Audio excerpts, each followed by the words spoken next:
Have you ever looked up from your desk and had a line of students waiting for your help?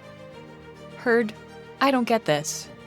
Or had a student follow you around asking, "Is this right?" Or, "Is this for marks?" Followed by that anxious look. Then today's conversation might be the missing piece. In part 2, we continue our conversation with Katie White and pause to reflect on the powerful idea: if students have been trained into assessment anxiety, is it not possible to train them out of it? Which raises an even bigger shift, because self-assessment isn't just a strategy, it's a culture shift.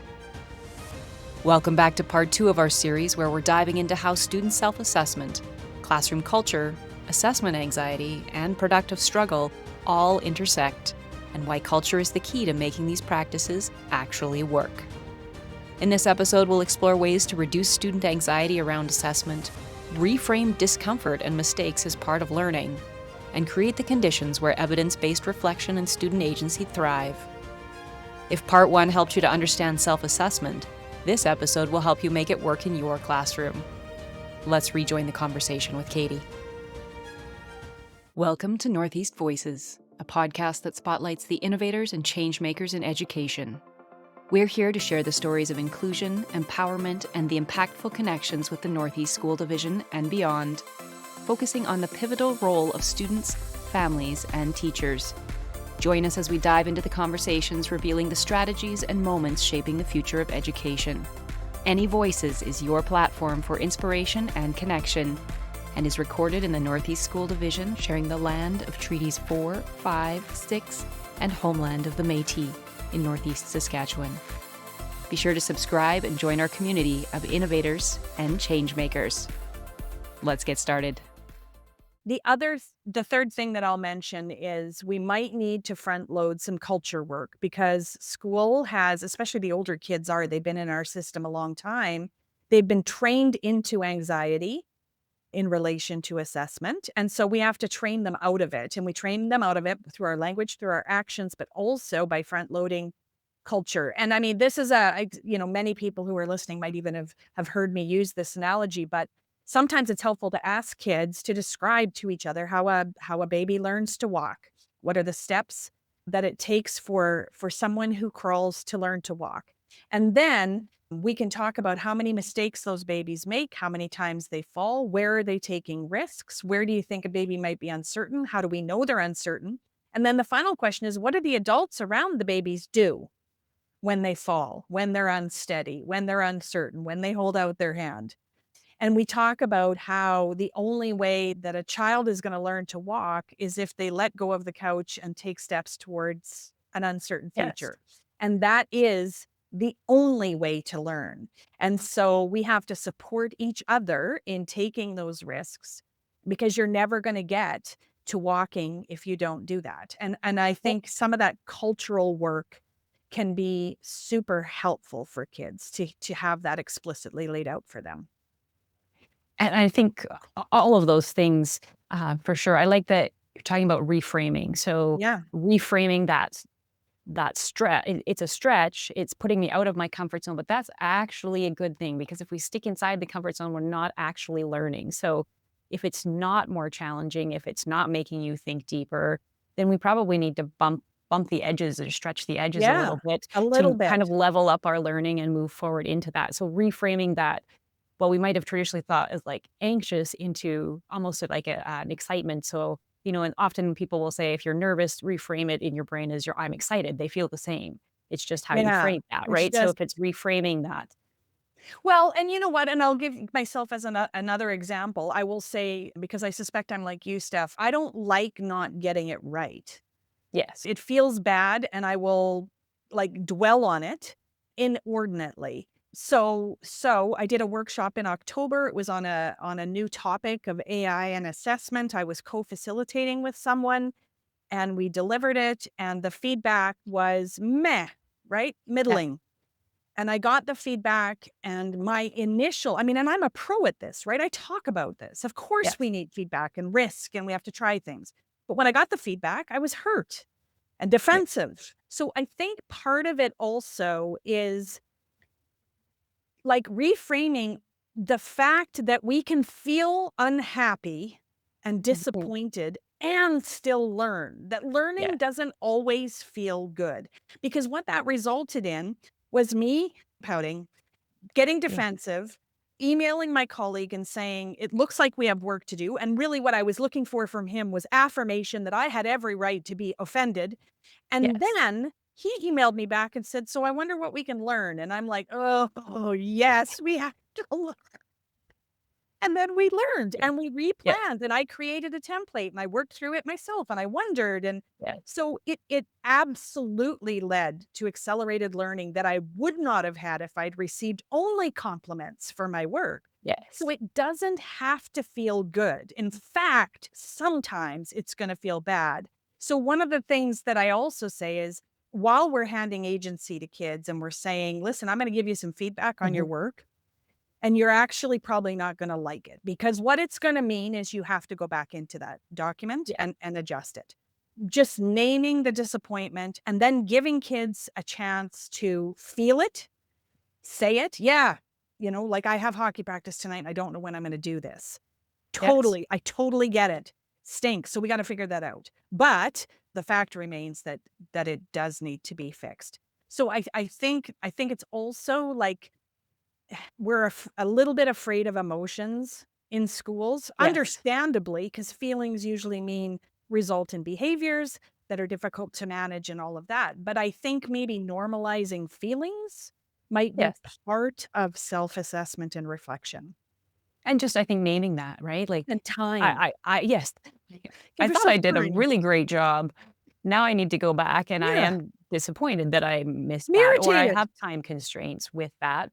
This is how a part of the process, and it's not too late for that, because Right. sometimes I think things move on. And so I think the other piece is, when we're choosing certain things to dig into more, we want to be cognizant of the success criteria, the outcomes that we're working on, and we want to choose things that we can come back to, that aren't like, Yes. we want to do it Transfer. There. early in the process, so Yeah. we have time. There has to Yeah. be meaning in going back, and there has to be value in it, because if we document and we engage in this conversation and then nothing happens, then I'm learning that, well, I did that and we didn't do Then anything with it again. self-assessment becomes a task. It in and of Right. itself, it's not connected to the learning. I mean, that's the biggest mistake that we can make, is we can teach kids that self-assessment is another thing to do, as opposed to Yeah. something that drives the thing that we're doing.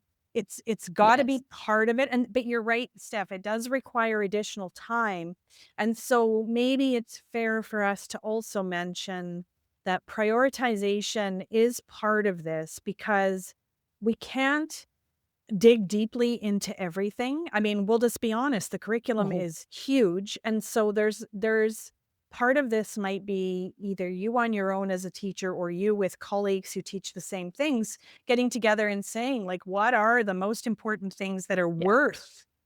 worth spending extra time, worth embedding self-assessment and reflection and decision making and circling back. And it won't be everything.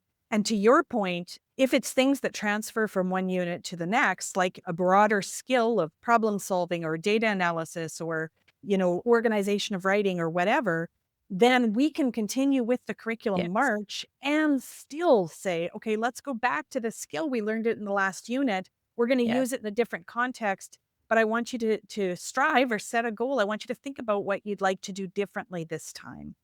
Yeah, that can definitely be part of it. Yeah, and I think that recognition of, we don't want it to be one more thing, we want it to be the thing that's The helping thing. to move the learning forward, right? Not one more thing, we want it to be the thing that's part of Yes. what we do, but it has to add value, and Yes. it has to be strategic. So part of with our outcome-based success criteria is, teachers have worked together, and we've used some AI to help us do some narrowing down, and then we have teachers cross-reference and check to make sure that matches with our proficiency level. And so we're hoping that that outcome-based success criteria can say, this is the evidence that we're looking for. So within that, where does it make sense? So if we were to document learning, Mhm. because self-assessment is happening all of the time, whether it's informal, like, I don't know what I'm doing, or yay, I got this one today, all of that is ongoing, and teachers are always interacting with kids. And that's part Mhm. of why teachers are so exhausted at the end of the day, because we're always working on that, or in putting that lens in place that's like, what's the question that I'm going to ask? I'm not going to tell the answer in the thinking Mhm. classroom. I'm going to ask a question and then not say anything, which is hard for us as teachers sometimes to Mhm. not say anything. We like to solve things. We like to fix it, Plus, it's flowing quicker. together, right? Quicker Yes, if it's we more fix it. efficient. Yeah. So when does it strategically make sense that that's a criteria that we will see again, or that's a skill that we're building that moves forward? And that's where we might choose to dig in deeper and actually document that. So we might early in the process, we might circle back and continue the conversation with that later. What I'm trying to think of is when we think about documentation of learning and Mhm. how we're helping learners to become better self-assessors or reflectors, we often talk about, we document the learning, but we also want students to reflect on that learning. We want to choose things that will have some longevity to them, Yeah. right? So you can make a decision and then we'll see how it goes. And we circle back to that and we can continue that conversation. So I think permission to think about when does it make the most sense to do Mhm. some reflective documentation? When does it make most sense to there isn't a moment that happens, we're doing a science lab and you got it. We just had this great conversation. If it's a conversation, I can make note that we've met Mhm. that success criteria, that outcome-based success criteria. Students could capture that in a moment and add that into EDSB. It could be in video, it could be audio, it could be a picture of something that they were doing. There's lots of different ways that we can help to document that learning to come back to in the Mhm. future. And I think also in the book, you talk about when we're building those different skills, part of what we need to have at different points is actual concrete evidence of those. So how do Right. we know we're making progress? We need artifacts at different times to look at. So when I think of my course plan, when I'm planning out, how I move through this outcome, where are the points where it makes sense to step into it a little more deeply and spend a little bit more time, maybe formally playing with how that might be documented? And when does it make sense to we grab that in the moment because, that makes sense, but I don't need it for all 30 kids.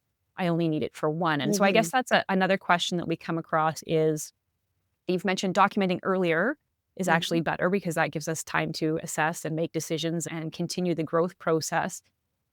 But the other piece I think sometimes we like in our grade book to have this is the task and all 30 of you Mhm. have done that. Mhm. But maybe what I'm looking for is this is the outcome-based success criteria, or really the evidence that I'm looking for.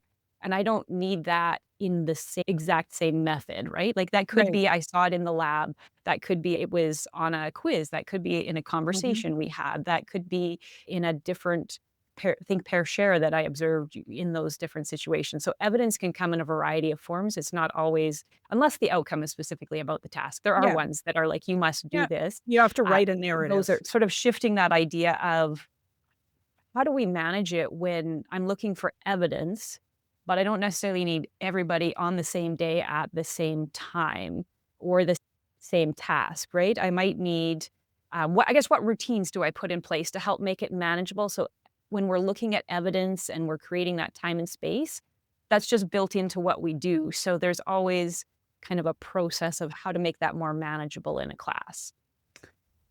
Well, what I'm thinking about as you're talking is I'm wondering if it's helpful to separate reflection from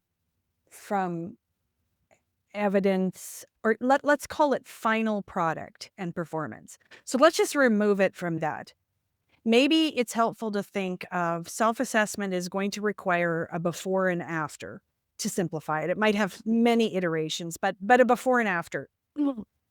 And the way that I think I think what I might not do, and I'm thinking out loud, so I could talk myself out of this, but is I'm not thinking, okay, I'm going to engage the kids in reflection on this task and this task, or when we're doing this lab. I'm almost inviting teachers to access their irritation. When you think about if you've taught the course or you've just finished a unit, it's a good time to activate thinking for the next time you do this because or even during, there's moments where we're annoyed because several students are doing something that we wish they would stop doing. And when we get the final products and performances, it's tough slugging because they haven't done it. So I'll give you an example.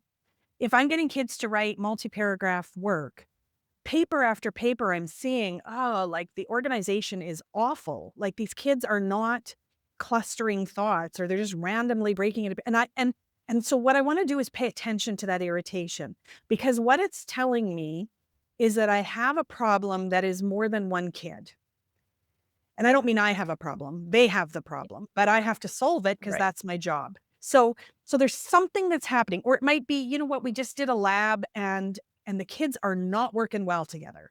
Like we had to talk about this and workload sharing, and it was just no good. So like almost noticing those sort of global moments of irritation, because what they signal is something, a place where it would probably be advantageous to extend the process to get to something better.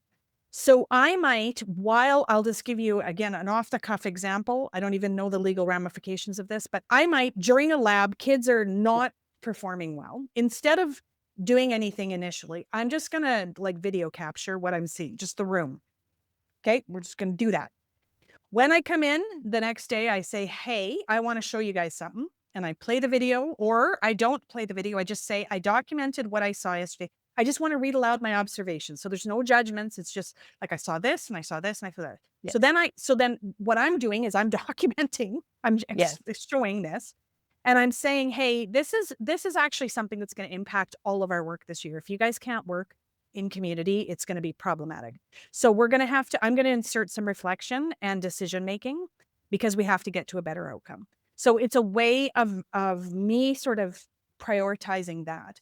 For organization, it might be, listen, I had to look at your essays. I stopped reading them because it was frustrating. I'm going to tell you why. Organization is a challenge. And when you don't organize your writing, it takes me a long time to read it. And I just didn't have that time. So we're going to nip this in the bud. I'm not going to give it any more attention until we fix this. So today we're going to embed some reflection and decision making around organization. And that might be like, here's how we know how to organize. Let's review the rules, the success criteria. Let's have a look at some samples, take your pieces back, have a look at them, get together with a partner, talk about what you might change, and redo this. Part of it, the reason why I say that is because the advantage of powering kids in decision making and reflection is we are shifting that responsibility to them. But that means also that we're not doing the heavy lifting of writing reams of feedback on something that was problematic for lots of kids. Yes. Now, you might have some kids who organized well, and you might have some kids who worked well together. That's cool too. I can say, look, some of you had this figured out today.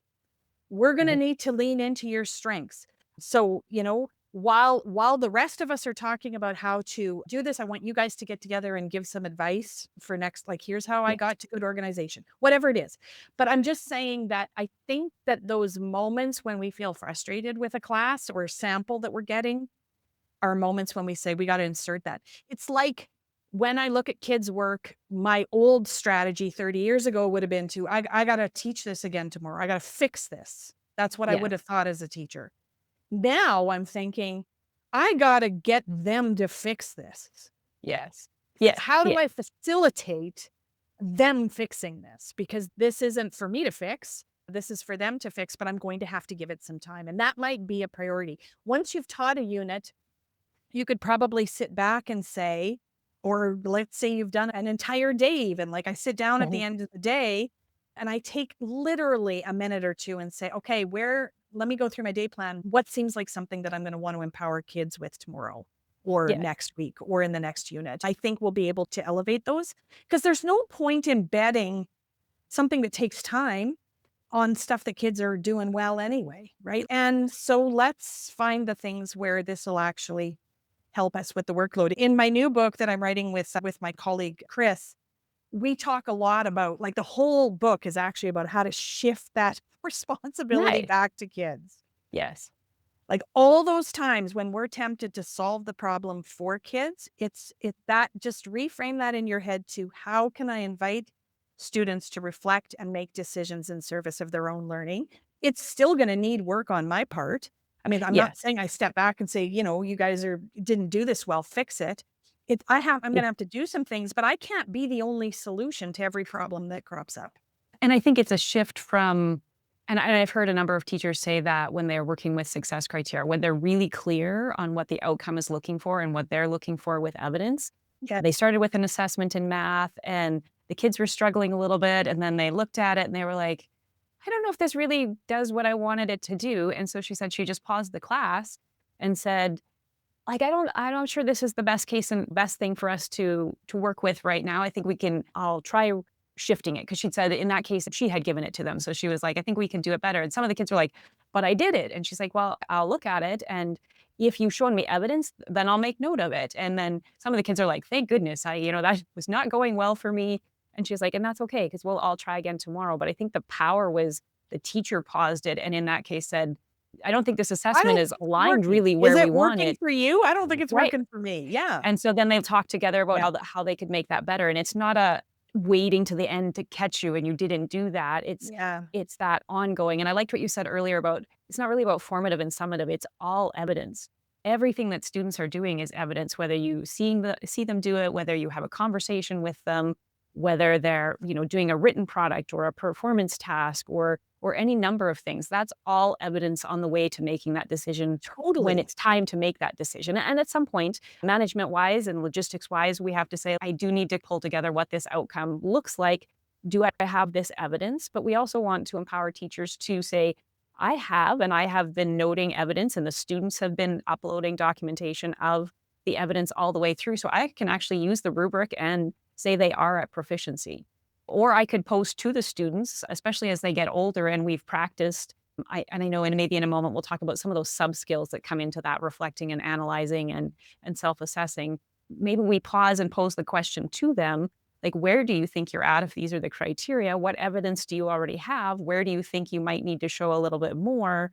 And then perhaps that's what we pull Yeah, together and wonder is what just we're those gonna smaller do. pieces, Totally. right? It's like I almost think that it's the healthiest way to view assessment is how we determine whether we still have work to do. It informs our instructional decision making, and it informs kids, decision making around whether the strategies that they're applying to their learning context are actually serving them. And I think if we frame this, like, let's just do a quick check-in. Let's review these are the things that we're trying to develop.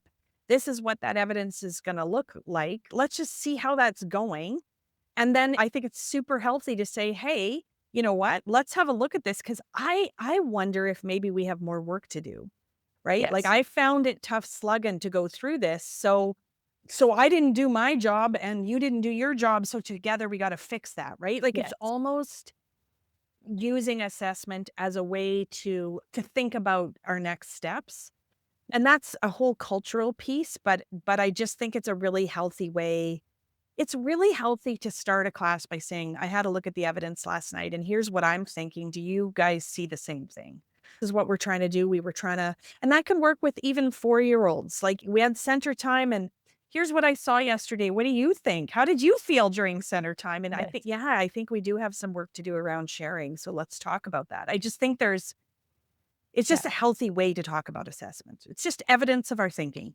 Yes. And we did actually have in one of our sprints, one of the teachers we worked with last year was in the huddle group that I was in, said her goal was centered around group work with, I think, grade 1 or 2, really young learners. And she's like, so we talk about we're going to do group work. And sometimes we share, these are what you should be the timer, you should be the leader. And she Yeah. said, but we've never really talked about, do we really understand what those mean? And what does it How mean does to it be in a feel group? when And it's how does work? that, she said, the insight, and she shared with us in our huddle group, the insight that those early learners shared with her, they felt very strongly that everybody should be prepared and follow their role and be respectful of each other. And sometimes they didn't, and I think they also talked about how do they help each other. And they're like, I don't want the answer.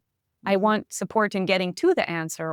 And I think even her math groups, eventually it evolved into how did it work in math? And her math groups actually said they wanted things more challenging and they wanted time to make sure they could try it independently, not always just have the answer. But she said the insight that came out of that, what does it mean to work in a group and how would could we help each other in a group, evolved into this really deep conversation about how they can be better learners. So important at all stages. And that I think that assessment piece, I like that.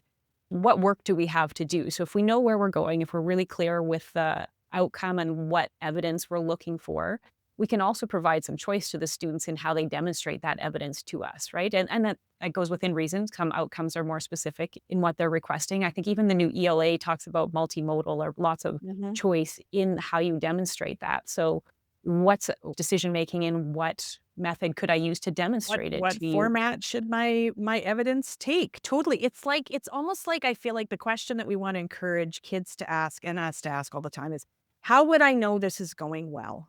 So Yes. this is the thing we're working on. How are we going to know it's going well? What does it feel like when it's not? Let's Yeah. connect it to, like, how are you going to recognize when the wheels have come off, kids? And Yes. then what might we do? What might we do? When we say what Mhm. might we do, it implies that there's more than one option. It might be that we offer this in a different format. It might be that we try a different approach. It might be that we seek counsel from other people. It's like we're holding kids accountable to thinking about the future. What might this look like when it's Mhm. done well? And then what the menu of options. So what are we going to do? What are we going to do? Yes. And I think that just helps. That's going to help our products and performances. It's going to help our data collection. And also these really intentional conversations with students. To your point, Steph, it means we have been so in relationship during learning that when the learning manifests, no one is like, is that good? We all have Yeah. talked about this so much that I can now put that crazy symbol in my spreadsheet and say, yeah, you know what? This is a proficient. And there we go. Good Yes. job. And it doesn't have to be this big, like, stop, drop, and assess, Well, just a and I think that the more I've talked with teachers, especially those in building thinking classrooms, they've talked about, I think it was Dan Milkey, and we recorded a short little episode. He talked about how really digging into clarity and what are the criteria that we're working on and what's the evidence. And then they dug into a conversation of like, what does that look like? What are examples of it? And then what are questions that we might need to consider? He talks about his shift from the first they kind of did a pause and study and review the day before they had an exam. And so he said the first one was a typical, yeah, I looked at the review sheet and we did it. And then they dug into like, what are the examples of this? What kind of questions? And then he said the conversation started to shift. And then they did it, I think, a third time.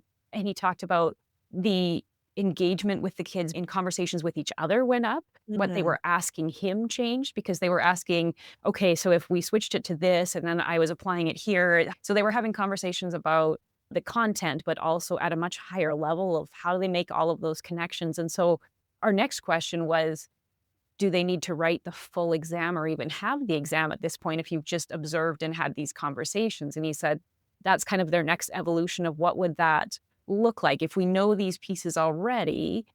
At some point, could we do that pause and that check in and say, okay, you have these pieces. I really only need evidence of this. So maybe you only do questions 5 and 6 because Yeah. that's where I'm looking for Well, I'm too. And thinking you you do seven highlight and the eight. questions that kids have to Right. do Like, on an exam. how could Yep. that start to shift? And then I think that really shifts is this for marks or not for marks? Because it's all evidence of learning. And the Yeah. more evidence we have, the more invested we all are in that process. And we we can shift that, how we make that final decision. And it Yeah, it's can be almost like professional judgment. Like professional judgment is okay to look at all of those pieces yes. that you have.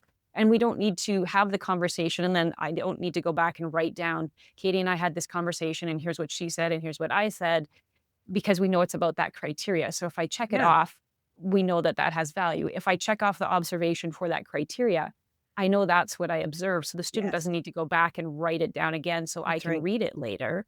And then what is it that, if we are taking something in, what makes the most sense to be most respectful of our time and the student's time Yeah. so that everybody's getting the most value out of that and moving it forward, right? And not Yeah. an end product.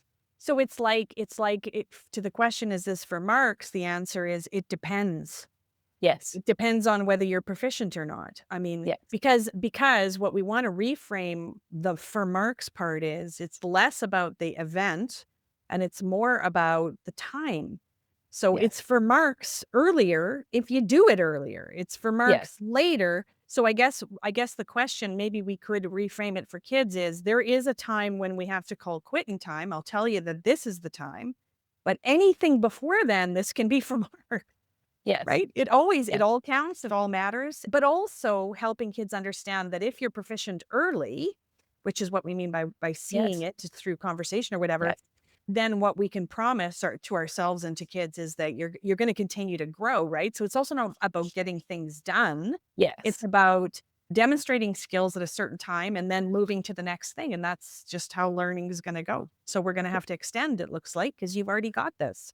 Yeah. And if we've documented it in a variety of different ways, whether that's an assignment in the grade book or an entry in a learning story or a moment where we paused and looked at what is going, like what criteria am I doing well at and what are my next steps, all of those pieces together can help us to make that informed decision at the end. And even though we move on, because, ELA tends to kind of continue through things, but there's science, we might do a unit on weather and then we move on to a unit on motion, or kind of as we weave through those things, there is a time when we have to kind of pull it all together logistically so that we can shift gears and step into the next thing.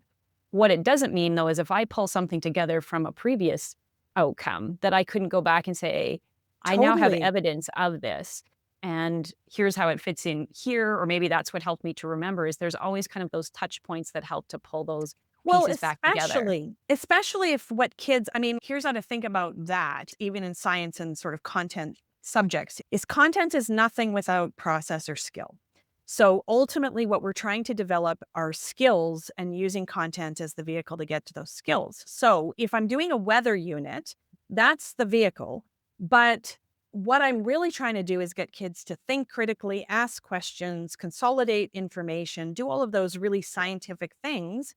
And so if in a unit, I determine that a kid did not perform this particular outcome, and the reason was because the skill of this didn't go that well, I can embed that skill in my next unit and replace evidence. I can do that. And if I really think to myself, well, yeah, they can gather data and analyze it, but they didn't do it in relation to weather, and now we're doing something different. Well, then I can say, hey, I notice you can do this skill that you struggled with in the last unit. Let's check it out with this content if you really want to.